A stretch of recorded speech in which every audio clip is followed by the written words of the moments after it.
अस्सलाम वालेकुम।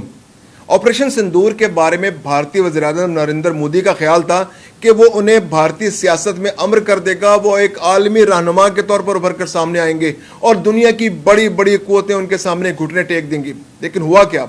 यही ऑपरेशन सिंदूर उनके गले की हड्डी बन गया। आज गड़े मुर्दे निकाले जा रहे हैं, उखाड़े जा रहे हैं और मोदी की मुश्किलात में इजाफा हो गया है। राफेल तैयारे भी मोदी के गले की हड्डी बन गए हैं। उसमें लिए जाने वाले किकबैक्स के किस्से अब दोबारा भारतीय मीडिया के साथ साथ इंटरनेशनल मीडिया की जीनत भी बन रहे हैं। बीबीसी ने भी आज यही स्टोरी किया है कि राफेल तैयारे के जरिए मोदी पर इल्जाम है कि उनके एहलकारों ने और उन्होंने और उनकी हुकूमत के अहम मनसबदारों ने 7.5 मिलियन यूरो की रिश्वत ली थी। अब यह रिश्वत भारतीय हुकूमत और नरेंद्र मोदी का खात्मा करने के लिए उनके ताबूत में आखिरी कील साबित हो सकती है। मैं हूं खुर्रम कलीम और आप देख रहे हैं 24 डिजिटल। ऑपरेशन सिंदूर के जरिए भारत का ख्याल था कि वो पाकिस्तान पर हमला करेगा और जिससे दुनिया पर उसकी ऐसी धाक बैठेगी कि पाकिस्तान समेत खित्ते के तमाम ममालिक उसके सामने घुटने टेक देंगे और वो इस खित्ते का एक बड़ा भाई उभर कर सामने आएगा और जिसके बाद उसका मुकाम अमेरिका और रूस से भी आगे निकल जाएगा। लेकिन दीवाने का ख्वाब साबित हुआ। ये पाकिस्तान ने 10 मई को ऐसी जिल्लत आमेज शिकस्त दी कि नरेंद्र मोदी को 3.5 घंटे के अंदर अमेरिका के पांव पकड़कर सीज फायर करानी पड़ी।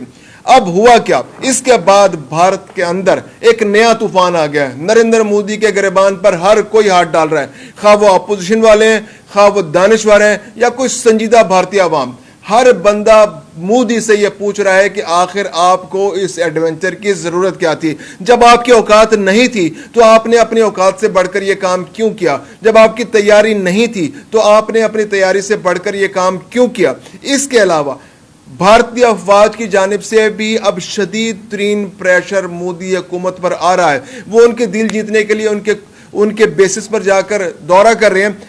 लेकिन अब जो बहुत बड़े चैलेंज का सामना मोदी हुकूमत को करना पड़ेगा वो है भारतीय अफवाज की जानिब से होने वाली नई फरमाइशें। भारतीय अफवाज की फरमाइशें होंगी कि उन्हें जदीद तरीन निज़ाम दिया जाए, एयर डिफेंस सिस्टम लेके दिया जाए, जदीद तरीन तैयारे लेके दिए जाए, क्योंकि जो राफेल तैयारे आपने खरीदे हैं उसमें आपने किकबैक्स लिए हैं, उनके अंदर आपने रिश्वत ली है जिसमें आपका इंटरेस्ट था, जिसकी वजह से आज भारत को पाकिस्तान के हाथों शिकस्त का सामना करना पड़ा। J-10 तैयारों, PL-15 मिसाइलों, JF-17 थंडर तैयारों ने राफेल तैयारों को हवा में चकनाचूर कर दिया। वो बिखर कर रह गए, वो परफॉर्म ही नहीं कर पाए, उनके कार्ड्स जैम हो गए, उनके पायलट्स की आवाजें सुनाई दी। वो कितनी बेबसी में कह रहे थे कि उनके इक्विपमेंट्स काम नहीं कर रहे, वो फायर नहीं कर पा रहे, उनके कार्ड्स जैम हो गए। तो राफेल तैयारों की तमाम तर जिम्मेदारी मोदी सरकार पर है और मोदी सरकार के जवाल का बायस और उनके ताबूत में आखिरी कील ये राफेल तैयारे साबित होंगे। इसके अलावा जो भारतीय हुकूमत ने पिछले अदवार में जो रूस से और जो मुख्तलिफ तैयारे और इक्विपमेंट और एयर डिफेंस सिस्टम खरीदे, आज उन तमाम खरीदारियों पर सवाल हो रहे हैं। भारत जिसको मोदी ने जंगे जुनून में मुब्तला करके एक हिजान ज़दा मुल्क बना दिया और उसे एक दुनिया में एक बहुत बड़ी ताकत, अस्करी ताकत के तौर पर बनाने के लिए पूरी कौम को तैयार किया और पूरी एक माहौल बनाया, जिसके बाद भारत दुनिया में हथियारों का सबसे बड़ा इंपोर्टर बन गया।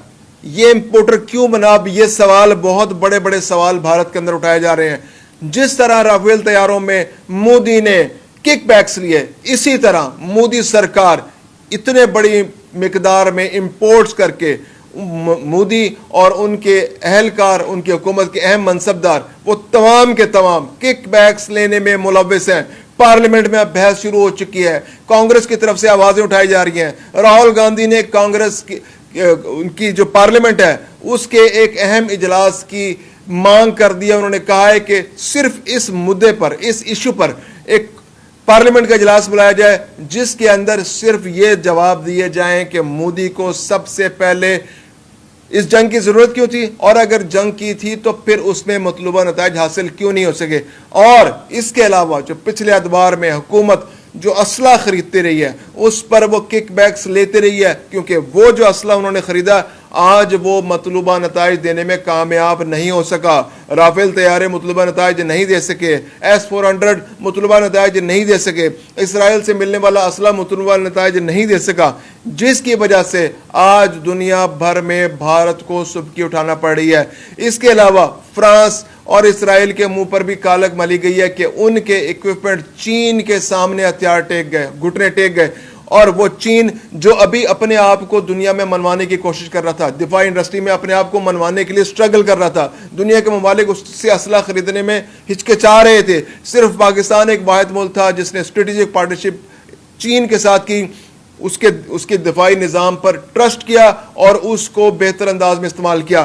بھارت بھی اس بات کو, بھارت کے بڑے بڑے جرنیل اس بات کا اعتراف کرتے ہیں کہ پاکستان نے چین کے دفاعی نظام کو جس طرح سے استعمال کیا, چین کے ٹیکنالوجی کو پاکستانی پائلٹس نے اور پاکستانی فوجیوں نے جس طرح استعمال کیا, اس کا استعمال چین خود نہیں کر سکتا تھا. تو پاکستان کی جو افواج کی صلاحیتوں کا اعتراف ہے. اس کے علاوہ کچھ جرنیلوں نے یہ بھی کہا کہ کل کو اگر دوبارہ جنگ ہو اور انہیں چین سے جنگ کرنی پڑے اور پاکستان سے جنگ کرنی پڑے تو وہ پریفر کریں گے کہ وہ چین سے جنگ کر لیں, پاکستان سے جنگ نہ کریں, کیونکہ پاکستان کے فوجیوں نے, پاکستان کی فضائیہ نے, پاکستان کی زمینی افواج نے اور پاکستان کی میزائل ٹیکنالوجی نے ثابت کر دیا کہ پاکستان دنیا کی ایک بہترین فوج ہے, اور خواہ انہیں کوئی بھی ہتھیار مل جائے, چین کا ہتھیار مل جائے, امریکہ کا مل جائے, روس کا مل جائے, وہ اس کا بہترین استعمال کر کے دنیا کے کسی بھی ملک اور خاص طور پر اپنے پڑوسی ملک بھارت کے دانت کھٹے کرنے کی بھرپور صلاحیت رکھتے ہیں. اس لیے اب بھارت میں مودی سرکار کے دن گنے جا چکے ہیں, وہاں پر ایک تحریک جنم لے رہی ہے, بھارت کے اندر عوام اٹھ کھڑے ہوئے ہیں, بھارت کے اندر آوازیں آنی شروع ہو گئی ہیں, بھارت کی پارلیمنٹ میں اپوزیشن جماعتوں نے مودی کے گریبان پر ہاتھ ڈالنا شروع کر دیا ہے. مودی اب ایئر بیسز کا دورہ کر کے اور جھوٹی تقریریں کر کے اور گودی میڈیا پر انٹرویوز دے کر اپنی وضاحتیں پیش کر کے اب مزید اپنی سیاست کو بچانے کی ہر کوشش میں ناکام ہوں گے, اور آنے والے دنوں میں یہ RSS کی سوچ بھی یقیناً مشکلات کا شکار ہوگی. پاکستان اور بھارت کی کشیدگی کے حوالے سے مزید اپڈیٹس کے لیے دیکھتے رہیے 24 ڈیجیٹل. YouTube پر گوگلی نیوز دیکھنے کے لیے youtube.com کی سرچ بار میں گوگلی نیوز TV ٹائپ کریں. گوگلی نیوز کے پیج پر سرخ رنگ کے سبسکرپشن والے بٹن پر کلک کرنا نہ بھولیے. YouTube پیج پر اپلوڈ ہونے والی ویڈیوز سے باخبر رہنے کے لیے بیل آئیکن پر کلک کیجیے. آپ کو ہر نئی ویڈیو کے بارے میں نوٹیفیکیشن موصول ہو جائے گا.